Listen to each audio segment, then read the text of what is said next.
안녕하세요. 매일 새로운 사연을 전하는 읽어주는 사연 라디오입니다. 구독과 좋아요, 많은 공유 부탁드립니다. 오늘의 사연 시작하겠습니다. 안녕하세요.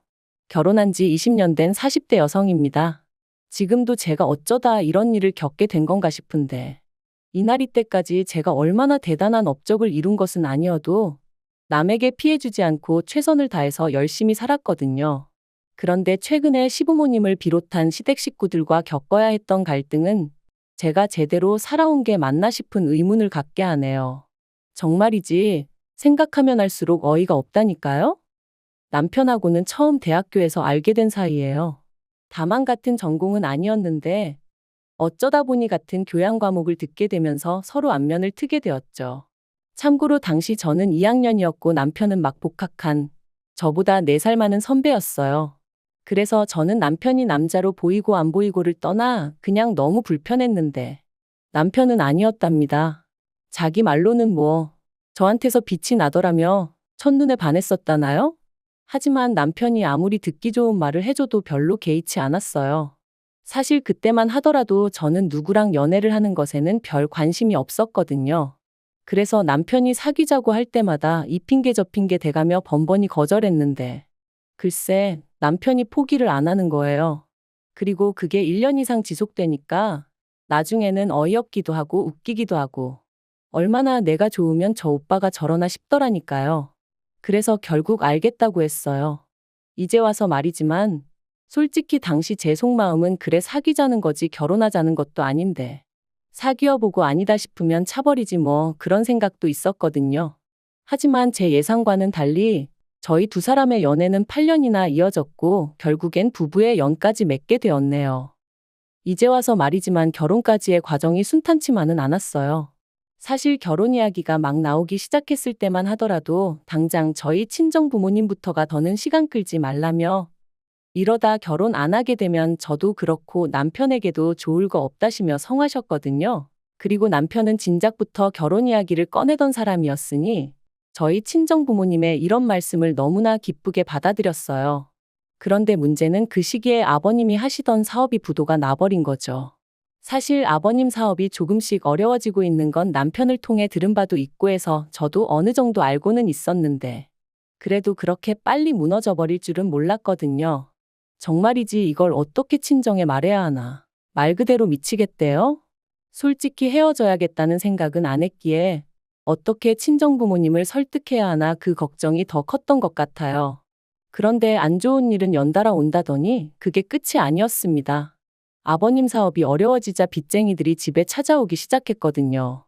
그리고 결국 어머님께서 그 사람들을 감당해내지 못하고 알아눕게 되시면서 시댁이 말 그대로 집안이 쑥대밭이 되어버렸죠. 그리고 이 상황을 알게 되신 저희 친정부모님께선 이런 마당의 결혼은 무슨 결혼이냐고 하루빨리 헤어지라 하시대요. 지금이야 친정부모님은 오로지 제 안위만을 걱정하여 하셨던 말씀이라는 걸 알아요. 하지만 당시에는 그런 친정부모님이 어찌나 매정하게 보이고 야속했는지 모릅니다. 게다가 남편한테는 또 얼마나 미안하던지요. 가뜩이나 힘든 상황에 놓인 남편에게 제가 큰 상처를 주는 것 같았거든요. 아무튼 결국 그런 친정부모님을 설득한답시고 제가 단식투쟁을 했어요. 정말 한심하죠. 지금도 그때를 생각하면 죄송한 마음뿐이에요. 그리고 결국 자식 이기는 부모 없다고 친정 부모님께서 저희 두 사람의 결혼을 허락해 주셨습니다. 저희가 결혼식을 올리던 즈음에는 시댁의 가세는 기울 대로 기운 상황이었고 그렇다 보니 결혼 비용의 80% 이상을 제가 부담해야 했어요. 저희 친정이라고 돈을 쌓아놓고 사는 것은 아니었지만 그래도 상황이 상황인 만큼 친정 부모님이 애를 많이 써주신 거죠. 서울 구석에 있는 아파트긴 했어도 저희들 시작하기엔 부족하지 않을 아파트도 하나 마련해 주셨고요. 그런데 결혼식까지 다 올리고 나서야 시부모님이 하시는 말씀이 가관이었습니다. 저희만 잘해놓고 살면 그만이냐며 친정에서 그 정도로 해줄 여유가 있으면 저라도 나서서 시부모님이 어렵게 생활하고 계시니 그쪽도 좀 마음을 써주시면 안 되겠냐 하고 한번 물어보지 그랬냐셨거든요. 어이가 없었죠. 차라리 이런 이야기를 결혼 전에 들었더라면 결혼 자체를 다시 생각해봤을지도 모를 만큼 충격도 컸어요. 결혼 전에 제가 몇 번 뵈었던 시부모님은 이런 분들이 아니셨는데 돈이 뭐길래 사람을 이렇게 바꿔놓나 싶기도 했고 정말이지 별의별 생각이 다 들더라니까요. 그런데 그때 남편이 상식적으로 그게 말이 되냐? 왜 이렇게 뻔뻔하게 나오시냐며 시부모님한테 큰 소리로 따지고 들대요. 사실 저희 남편이 워낙 순한 사람인지라 어려서부터 시부모님한테 제대로 한번 대들어 본 적도 없댔는데 그런 모습을 보니 그 와중에 믿고 살아도 되겠다는 생각이 들더라고요. 아무튼 이후로도 이따금씩 시부모님과의 부딪히는 일이 있긴 했지만 그거야 어느 집에서나 있을 수 있는 일이다 생각하고 넘겼어요. 웬만하면 가슴에 쌓아두지 않고 살려고 했고 아니다 싶은 건 확실히 짚고 넘어가기도 했고요.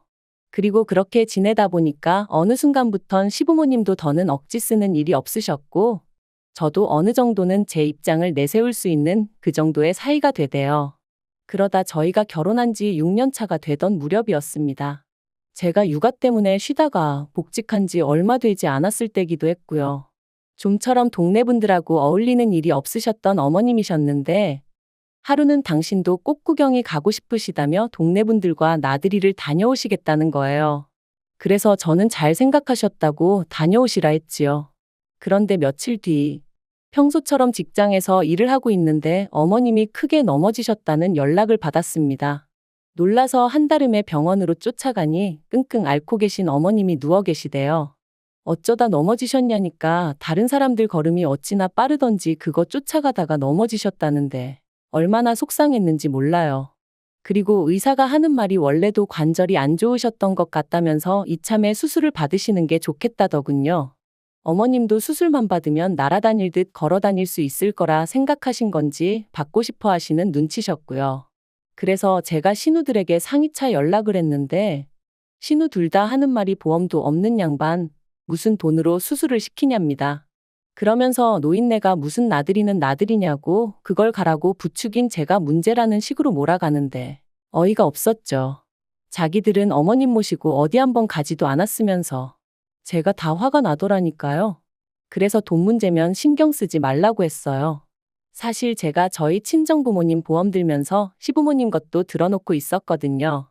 보험비야 그거 얼마 되지도 않았고 말한다고 신우들이 줄 것 같지도 않아서 그냥 제가 내고 있었고요. 한편 관절 수술을 받으신 이후로 어머님은 계단을 오르내리기를 무척 꺼려 하셨어요. 사시는 곳이 엘리베이터가 없는 빌라다 보니 외출을 하시려면 계단은 피할 수가 없었는데 말이죠. 병원에서도 재활을 위해서라도 계단으로 다니시는 게 좋다고 했지만 적응되기까지는 어쨌든 시간이 필요하기도 했고 그리고 그런 어머님도 어머님이지만 남편이 그런 어머님이 안쓰러워 안절부절 못하는 걸 보니까 제 마음이 너무 안 좋더라고요. 그래서 제가 결단을 내렸습니다. 그건 바로 시부모님을 아파트로 이사를 시켜드리는 일이었죠. 사실 시집 올 때 결혼 미천을 친정부모님이 대주시기도 했지만 그런 와중에 여자도 비상금으로 얼마는 들고 있어야 한다며 친정어머니가 따로 챙겨주신 돈이 있었어요. 그래서 그걸로 제가 주식을 좀 했는데 거기서 생각보다 수익이 좀 났었거든요. 그래서 그 돈에 남편과 제가 같이 모은 적금 그리고 시부모님이 당시 살고 계신 빌라의 보증금 전부 다 싹싹 끌어모으고 그래도 부족한 건 대출받으면 어떻게든 되지 않을까 싶더라고요. 그래서 남편에게 이야기를 꺼내니 남편이 어쩔 줄 몰라 하대요. 고맙다 하면서도 미안하다 그러고 미안하다 하면서도 몇 번이나 고맙다 하고 제 성격이 원래 마음먹은 건 빨리빨리 해치우는 편이다 보니 마음먹은 그날부터 열심히 발품눈품을 팔았습니다. 그래서 덕분에 세대수가 많지 않고 급매로 나온 아파트 하나를 찾긴 했는데 계약 직전에 대출을 조금이라도 줄여볼까 싶은 생각에 신우들에게 연락을 했어요. 아무리 그래도 자기들 부모님 모실 아파트를 마련하자고 하는 건데 얼마라도 보태겠지 싶은 기대도 솔직히 있었고요. 그런데 신우들 하는 말이 남편과 저희 둘이 낸 아이디어 아니냐며 그러니까 저희 둘이 알아서 하라대요. 자기들이 보기엔 시부모님 두 분이 빌라에서도 아무 문제 없이 잘만 지내시는데 저희가 괜히 일을 벌린다는 식으로 말하면서 말이죠. 내심 야박하다 싶었지만 왠지 치사스러운 마음에 저도 두 번은 안 물었습니다. 그러냐고 알겠다 하고 말았네요. 그리고는 어차피 이렇게 된 거 이러나 저러나 제가 집어넣은 돈이 제일 많으니 제 명의로 사서 살게 해드리자 그렇게 된 거였어요. 남편하고 공동 명의로 할까 싶기도 했는데 남편이 그냥 제 명의로 사라고 하더라고요. 그리고 그렇게 시부모님을 아파트로 모셨는데 두 분 다 그때까지도 명의에 대해서는 이런 방구도 없으시더니 갑자기 트집을 잡기 시작하셨어요. 집 사는데 당신들 전세 보증금도 들어갔으면 공동 명의를 했어야 하는 거 아니냐면서 제가 마치 두 분 전세 보증금을 가로챘다는 식으로 말씀을 하시더라고요. 너무 황당하고 어이가 없어서 그러면 처음부터 제가 이사하자고 했을 때 싫다 하시지 그러셨냐니까 그건 또 못 들은 척 하시고 결국 제가 그런 시부모님께 그럼 그 보증금 빼드릴 테니 다시 사시던 곳으로 돌아가시겠냐 물었습니다. 아니면 대출이고 뭐고 두 분이서 다 갚으시겠냐고 그러면 저는 제 돈 다 빼서 나가겠다고요. 그랬더니 그제서야 더는 입 딱 다무시고 명의 가지고 왈가왈부를 안 하시더라니까요. 물론 이후로도 다른 시시콜콜한 일들로 제 속을 긁으시기 일쑤였지만요. 한편 남편과의 결혼 생활은 어느새 안정기에 접어들어 여러 가지로 만족스러운 나날이었어요. 남편이나 저나 서로 싫다 하는 건 안 하는 성격이다 보니 서로 마음고생 시키는 일도 없었고 종종 주변에서 신혼이냐 물을 만큼 사이가 좋았답니다. 그런데 그런 남편이 올해 초 퇴근길에 신호등 건너다가 버스에 치여서 제대로 인사도 못하고 떠났어요. 앞으로 한 10년만 더 일하고 은퇴하자. 은퇴해서 우리 둘이 여기저기 여행 다니며 재밌게 살자. 그 무렵 남편이 입버릇처럼 하던 말이었는데 그렇게 허무하게 떠나더라고요. 인생 참 별거 없다 싶대요. 그러다 지난달이었습니다. 웬일로 시부모님도 그렇고 신우들까지 저더러 만나자고 하더라고요. 여러 가지로 정리를 좀 해야 하지 않겠냐면서 말이죠. 그리고 그때 직감적으로 돈 이야기를 하려는 건가 싶더라고요. 남편 생전에 시부모님 생활비 대부분을 저희가 담당했었거든요. 참고로 시부모님한테 저희가 100만 원, 신우 둘이 각자 25만 원씩 보내드리다가 남편 떠나고 나서는 제가 보내드리던 돈을 줄였습니다. 맞벌이에서 당장 외벌이가 된 것도 있었고 어쨌든 산 사람은 살아야 된다고 저도 저지만 미술 전공이던 딸의 수업료를 생각하면 어쩔 수 없는 선택이었죠. 그래서 50만 원만 보내드린다 말씀드렸고 아버님 어머님 두 분 다 수화기 너머로 목소리가 좋진 않으셨지만 알아서 하라고 하시대요. 그리고 솔직히 그 당시 저에게는 두 분 기분을 헤아려 드릴 만한 여력이 없기도 했고요. 아무튼 그렇게 약속 당일 시댁에 다 같이 모였는데 큰 신우가 먼저 저에게 할 이야기가 있다고 하더니 생각지도 못한 아파트 명의 이야기를 꺼냈습니다. 그리고 이어지는 말이 얼마나 어이가 없었는지 몰라요. 한다는 소리가 아들 일은 부모 마음이 오죽하겠냐 하더니 아버님 어머님 두 분 다 너무나 외롭고 헛헛해 하신다면서 이참에 두 분 살고 계신 제 아파트 명의를 두 분 명의로 바꿔드리면 안 되겠냐는 거예요. 그러면 하다못해 아들이 당신들한테 집이라도 해주고 떠났다 뭐 이런 위로를 받으실 수 있지 않겠냐면서 말이죠. 그리고 저는 그런 말도 안 되는 소리를 듣고만 있을 수는 없더라고요. 그래서 제가 비록 대출을 남편하고 같이 갚긴 했지만 그래도 제 명의인 아파트인데 명의를 바꿔드린다고 아버님 어머님이 위로를 받으신다니 뭔가 좀 말이 안 되는 것 같다고 싫다고 했네요. 그랬더니 그렇게 안 해주면 제가 언제든 두 분을 내쫓을 수도 있는 거 아니냐며 시부모님이 불안해서 어떻게 사시겠냐고 뭔가 믿고 의지할 만한 그런 게 있어야 할 거 아니냐대요. 그리고는 한다는 말이 걱정 말라며 시부모님 돌아가시고 나면 그 아파트는 다시 저에게 오게 해주겠다는데 솔직히 그 말을 어떻게 믿나요?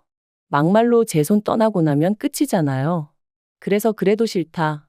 왜 일을 복잡하게 만들어야 하냐 하고는 거절했습니다. 그랬더니 신우 둘 다 우리 가족을 못 믿는 거냐며 길길이 날뛰는데 못 믿는 건 오히려 시부모님이나 신우들 아니냐 했네요. 제가 재혼이라도 할까봐 걱정되니까 제 아파트라도 어떻게든 가져가려고 그러는 거 아니냐고요. 그러자 신우가 시부모님 재산도 제가 다 가져갔지만 그래도 자기들은 아무 말도 안 했었다면서. 그런데 저는 그 말을 들으니까 우라가 치밀더라고요. 막말로 그 얼마 되지도 않는 전세보증금 진작에 내드리고 세입자를 받았으면 아니 아예 팔아버렸으면 1억은 우습게 남겨먹었을 텐데 말이죠. 아무튼 어쨌든 제 딴에는 어떻게든 시부모님을 좀 더 편하게 계시게 할 생각이었는데 신우한테 그런 소리를 듣고 앉아있으니 내가 무슨 쓸데없는 짓거리를 했는가 싶었습니다. 그래서 마지막으로 대화를 나누고 2주 만에 시부모님한테 이사하실 집 알아보시라 했어요. 지금 살고 계신 아파트 사는데 보태셨던 두 분의 보증금도 제가 10원 하나 안 빼먹고 고스란히 돌려드릴 거니 그 돈에 맞춰서 이사하시라고 했죠. 그랬더니 이제 난리가 났어요. 신우들도 저더러 아무리 자기들 오빠가 죽었어도 그렇지 하루아침에 이렇게 나올 수가 있냐면서. 그런데 제가 느낀 건 남편 죽고 나서 오히려 저를 가족이 아니라고 선포한 건 시부모님과 신우들이었거든요. 하지만 더 황당한 건 그런 와중에 시부모님이 저를 상대로 생활비를 가지고 흥정을 하려 하셨다는 거예요. 이사를 갈 때 가더라도 생활비는 예전처럼 100만 원씩 보내라고, 그러지 않으면 하늘에 있는 당신들 아들이, 그러니까 저희 남편이 저를 용서치 않을 거라나요? 그리고 저도 이때는 눈에 뵈는 게 없었어요. 그래서 남편 죽고 며느리가 시부모 생활비 챙겼다는 얘기는 들어본 적이 없다고, 생활비도 이제 못 드린다 그러니 연락하지 마시라 그렇게 내질러 버렸죠. 그리고 이후로 변호사를 만났는데 변호사 말이 저더러 신경 쓸 거 하나 없답니다. 여러 가지 조건을 살펴봐도 제 명의로 된 아파트고 명의자인 제가 그럴 의사가 없는 한 시부모님이 제 아파트를 가로채는 건 가당치도 않은 일이라면서 말해요. 그리고 저희 딸도 이젠 제가 자기 할머니나 고모들한테 어지간히 시달리는 걸 눈치챘던 건지 자긴 상관없으니 엄마 하고 싶은 대로 해 그러더라고요. 그래서 결국 친정에 들어가서 사는 쪽으로 얘기가 되어가고 있어요. 남편하고 살던 아파트는 당분간 비워두고 어머님 아버님 사시는 아파트는 생각만 하면 한숨부터 나오는 게 지금 이사 안 가신다고 버티고 계시거든요. 일단 겨울은 계시게 해야 되나 싶기도 하고. 아무튼 내년 봄쯤에는 앞으로 전망이 어떻건 간에 그냥 팔아버리려고요. 솔직히 시작부터 받은 거 하나 없었어도 남편을 생각해서 시부모도 내부모다 생각하고 두 분 돌아가시는 날까지 며느리 도리는 다 하려고 했는데 저 혼자 한 약속이지만 지키지 못하게 된 현실이 남편을 생각하면 미안하고 그래요. 하지만 남편도 그곳에서 저를 이해해주고 있겠죠. 아무튼 당분간은 제 마음 추스리고 애만 보면서 살렵니다. 시댁 쪽은 생각도 하지 않으려고요. 긴 이야기 들어주셔서 감사합니다. 오늘의 사연은 여기까지입니다. 구독과 좋아요, 알람 설정해주시면 앞으로 더 좋은 사연으로 찾아오겠습니다. 감사합니다.